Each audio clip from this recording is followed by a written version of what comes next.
Well, Shahid Saab, you have asked me what can Apna do in Pakistan. My first response would be that Apna has already established a very good reputation for being conscious of the critical needs in the healthcare and the education sector in Pakistan. And from all accounts, it regularly supports through funding and through taking an interest in policy issues and in implementation issues. I would humbly suggest that perhaps the focus could also be placed on conducting preventive health education campaigns so that before people begin to suffer from diseases and discomfort, a larger number of people are made aware of simple, relatively simple actions that they can take in their daily life which would protect them from infection or from practices which are prone to making them vulnerable. There is a remarkable degree of ignorance, lack of awareness of these simple steps that can be effective on a preventive basis.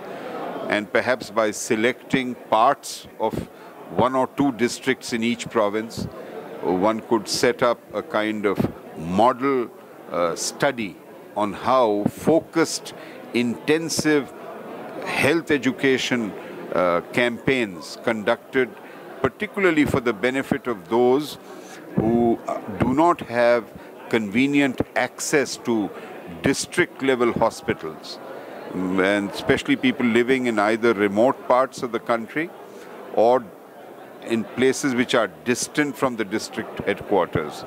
That's one focus of activity. A second, surprisingly, even though there has been a large increase in the number of female paramedics, our work in the rural areas shows a great need to increase the number of trained women health volunteers.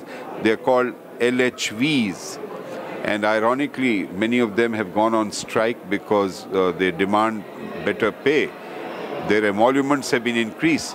But again, there is a need to support efforts in chosen districts of the country where, for example, in about 30 years of my voluntary work in various parts of the country, and particularly in rural Sindh, one finds a continuing shortage of female paramedics, whether at the LHV level or at the DAI level. You know, less than 1/3 of births in Pakistan are attended by trained birth attendants. So the average woman of Pakistan who gives birth to a child is vulnerable to large number of complications because the conditions at her time of delivery are most unsuited from a hygiene, from a infection potential point of view. So anything that can be done to increase the training and the motivation and the emoluments of lady health. I realize that Apna is not a bank, that it has, after all, a limited capacity to contribute funding. But setting up pilot projects may serve as an example that others can then build upon.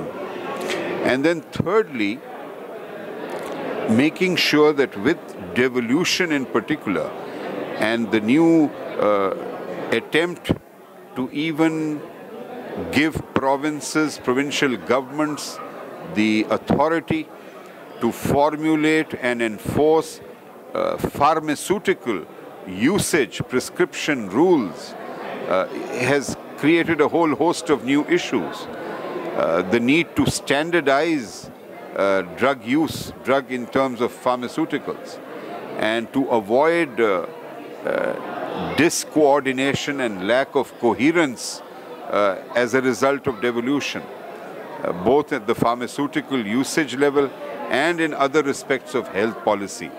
So I'm sure that Apna's leadership remains in touch with what is happening in our country and remains part of the discourse and contributes both in practical terms and in conceptual terms.